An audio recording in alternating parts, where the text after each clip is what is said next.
Hi everyone, welcome back to our channel. Today, we're diving into a really interesting and deep topic. Is lying a sign of not having courage? Ooh, this one's going to be good. Lying, courage, and honesty are things we all deal with, right? Sometimes we lie to avoid trouble, to protect someone's feelings, or simply because we're scared. But does that mean we're not brave? Such a great question, Marco. We'll break this down with vocabulary, phrases, and grammar tips along the way, plus share real-life examples and stories. So, let's get started. Let's start with the basics. What does it actually mean to lie? A lie is when you say something that isn't true, often to hide something or avoid facing the truth. Vocabulary alert. Words related to lying include fib, white lie, and deceive. And here's a phrase, to tell a white lie. It means a small or harmless lie, like when you say, your cooking is amazing, even if it's not. Let's roleplay. I'll ask you, Marco, do you like my singing? It's unique. That's a diplomatic way of not lying but also not telling the full truth. Why do you think people lie, Marco? Fear, mostly. Fear of hurting someone, fear of getting in trouble, or fear of facing consequences. True. Phrases like to cover up the truth or to avoid confrontation are often used when we talk about lying. Oh, and let's not forget about lying out of kindness. For example, does this dress make me look good? Yes, absolutely. That's the classic white lie. But is it really courage we're lacking, or are we just trying to protect feelings? Here's a tricky one. Are all lies bad? Not necessarily. Sometimes lying can come from a place of love or protection. For instance, when parents tell kids, everything's going to be okay, even if they're unsure. That's true. Vocabulary tip, a white lie is considered harmless, while a blatant lie or a bold-faced lie is one that's obviously untrue. Imagine this. Did you eat the last cookie? No, definitely not. That's a bold-faced lie if I've ever seen one. Now, let's connect lying to courage. Do you think telling the truth takes bravery? Absolutely. Facing the truth can be scary, especially if it means admitting a mistake or disappointing someone. A great phrase here is to own up to something. For example, I made a mistake and I need to own up to it. And here's a grammar tip. When admitting the truth, we often use conditionals. For example, if I told the truth, I might get in trouble. If I were honest, it would hurt their feelings. Okay, let's lighten the mood with some funny stories about lying. Marco, have you ever told a lie that backfired? Oh, yes. Once, I told my friend I was busy studying so I couldn't meet up. Then I accidentally posted a picture of myself at a cafe. Busted. Oh no, that's the classic mistake, forgetting to hide the evidence. What about you? I once pretended to know how to play chess to impress someone. When they asked me to play a game, I had to suddenly remember I had somewhere to be. Let's teach our listeners some useful phrases about honesty and courage. Great idea. Here are a few. Honesty is the best policy. Face the music, which means to accept the consequences. Come clean, which means to confess the truth. And don't forget, it takes guts to admit the truth. Speak from the heart. So, how can we encourage honesty in conversations? By creating a safe space. Phrases like you can be honest with me or it's okay, I won't judge help people open up. And remember, when someone does tell the truth, appreciate their courage. Say, thank you for being honest, or I respect your honesty. You know, Katharina, sometimes lying feels like the easiest way out, especially in awkward or difficult situations. Definitely. Like when someone asks, do you like my new haircut? And you're thinking, oh no, what happened there? Exactly. In those moments, it's so tempting to just say, it looks great, instead of being honest and risking their feelings. True.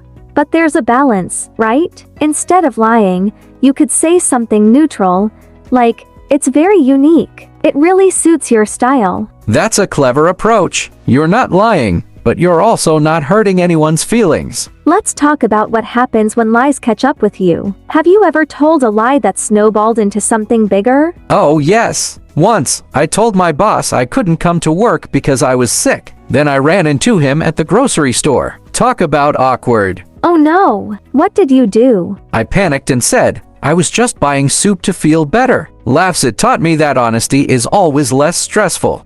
That's such a good point. The truth might be hard in the moment, but it saves you from the bigger problems lies can create. What about when you've already lied? Do you think it takes courage to admit it? Definitely. Admitting you lied can be really hard, but it's also freeing. You can use phrases like, I need to come clean about something, I wasn't honest earlier, and I'm sorry. And you can follow up with, I hope you can forgive me.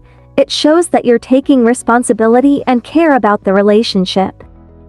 Let's try this. Imagine I lied to you about finishing a project. Katharina, I need to be honest. I didn't finish the project on time, and I should have told you earlier. I'm really sorry. Thank you for telling me, Marco. I appreciate your honesty. Let's figure out how we can fix this together. See? Owning up might feel scary, but it can actually strengthen trust. Did you know that the way people view lying can vary across cultures? Really? That's so fascinating. Tell me more. Well, in some cultures, avoiding the truth to maintain harmony is considered polite. For example, in Japan, people might not give direct criticism because they don't want to embarrass others. That's interesting. So, what we see as lying might actually be a cultural way of showing kindness or respect. Exactly. And in some cultures, like Germany, people value directness and honesty, even if it's a bit blunt. That's a great reminder to be mindful of cultural differences when communicating. What's seen as polite in one culture might be misunderstood in another. Let's give our listeners some practical phrases to use in tricky situations where honesty is important. Good idea. Here are a few. Can I be honest with you? This might be hard to hear, but I'd rather tell you the truth than keep this from you. And if you're receiving honesty, you can say, I appreciate you being honest with me. Thank you for telling me. I value your trust. These phrases can make tough conversations feel more respectful and supportive. Let's have a fun little debate, Katharina. Is lying ever okay? I'd say yes, in certain situations. For example, if you're planning a surprise party and you need to keep it a secret, a little lie might be okay. That's a good point. But what about situations where lying seems harmless but could have consequences later? Like what? Like telling someone they're great at something when they're not. What if they pursue it and face disappointment? That's true. I guess the key is knowing when a lie could cause harm and when it's just a little harmless fib. Before we wrap up, let's share one last funny story. Marco, what's the funniest lie you've ever told? Oh, easy. I once told my nephew that I worked as a superhero at night. He believed me for years until he asked why I didn't have a cape. That's adorable. Did you make up a cape story too? Of course. I told him it was invisible. He was so impressed. That's hilarious. Kids are the best when it comes to believing our little stories.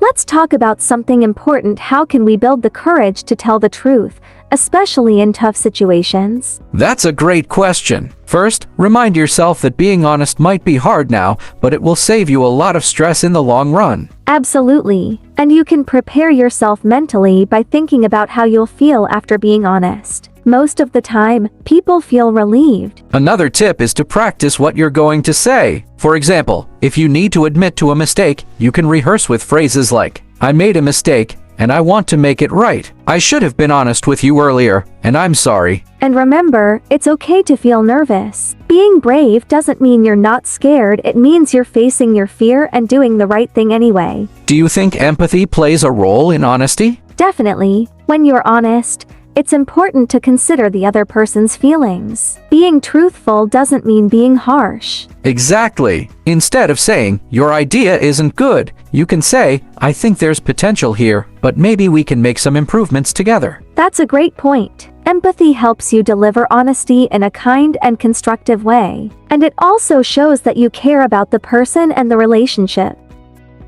Let's shift gears a bit. How about lying in the digital world? Social media is full of filters, exaggerations, and sometimes outright lies. What do you think about that? Oh, it's everywhere. People often present a perfect version of their lives that isn't real. For example, someone might post a picture of a fancy dinner, but they might not show that they argued with their partner right before. That's so true. Vocabulary tip. In English, we use the phrase to put on a facade, which means to present a false or misleading appearance. And another one is to curate your life, meaning to carefully select what you show to others, often to make things look better than they are. This can create unrealistic expectations and even lead to feelings of inadequacy. That's why it's important to remember that not everything you see online is the full truth.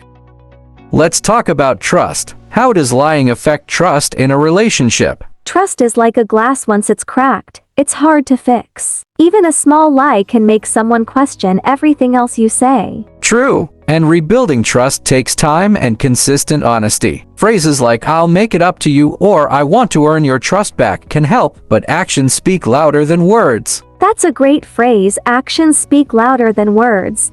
It means that what you do is more important than what you say, especially when it comes to earning trust. Here's an interesting twist. What about the lies we tell ourselves? Oh, that's a big one. Sometimes we lie to ourselves to avoid facing uncomfortable truths, like "I'm fine," when we're actually struggling. Right? Or telling ourselves, "I'll start tomorrow," when we know we should start today. These are often called self-deceptions. A great phrase here is to be in denial, which means refusing to accept the truth about something. For example, he was in denial about how unhealthy his lifestyle was. A great phrase here is to be in denial, which means refusing to accept the truth about something. For example, he was in denial about how unhealthy his lifestyle was. The first step to overcoming self-deception is self-awareness. Be honest with yourself first, and it becomes easier to be honest with others. Before we wrap up, let's share some funny situations where being honest didn't go as planned.